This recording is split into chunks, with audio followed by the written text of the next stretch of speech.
Hi all, ബ്രാൻഡിന്റെ കോറിനെ കുറിച്ചും ബ്രാൻഡിന്റെ കോർ എലമെന്റുകളെ കുറിച്ചുമാണ് നമ്മൾ ചർച്ച ചെയ്തുകൊണ്ടിരിക്കുന്നത്. ഇന്ന് ചർച്ച ചെയ്യാൻ ഉദ്ദേശിക്കുന്നത് കോറിലെ 4ാമത്തെ എലമെന്റായ പ്രോസസ്സിനെ കുറിച്ചാണ്.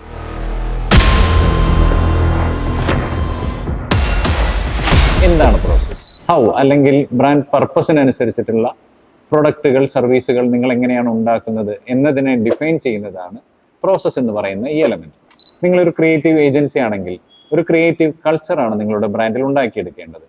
നിങ്ങളൊരു ഹെൽത്ത് സർവീസ് പ്രൊവൈഡർ ആണെങ്കിൽ ഹെൽത്തിനെ പ്രൊമോട്ട് ചെയ്യുന്ന രീതിയിലുള്ള കൾച്ചറാണ് നിങ്ങൾ ഉണ്ടാക്കിയെടുക്കേണ്ടത്. അതുപോലെ നിങ്ങൾ ഉദ്ദേശിക്കുന്ന രീതിയിൽ പ്രോസസ്സുകൾ കൃത്യമായി ഡിഫൈൻ ചെയ്താൽ മാത്രമേ, സിസ്റ്റം കൃത്യമായി ഇംപ്ലിമെന്റ് ചെയ്താൽ മാത്രമേ നിങ്ങൾ ഉദ്ദേശിക്കുന്ന ഗോളുകളിലേക്ക് നിങ്ങൾക്ക് എത്തിച്ചേരുവാനായിട്ട് സാധിക്കും. അങ്ങനെ എത്തിച്ചേരുമ്പോഴാണല്ലോ ബ്രാൻഡ് ഫിറ്റ് ആണെന്ന് നമുക്ക് പറയാൻ സാധിക്കുക. ബ്രാൻഡ് കോറിനെ കുറിച്ചും എലമെന്റുകളെ കുറിച്ചും നമ്മളിവിടെ ചർച്ച ചെയ്ത് കഴിഞ്ഞു. ഇനി ബാക്കിയുള്ള വിശേഷങ്ങൾ അടുത്ത വീഡിയോയിൽ കാണാം. Signing off now. See U.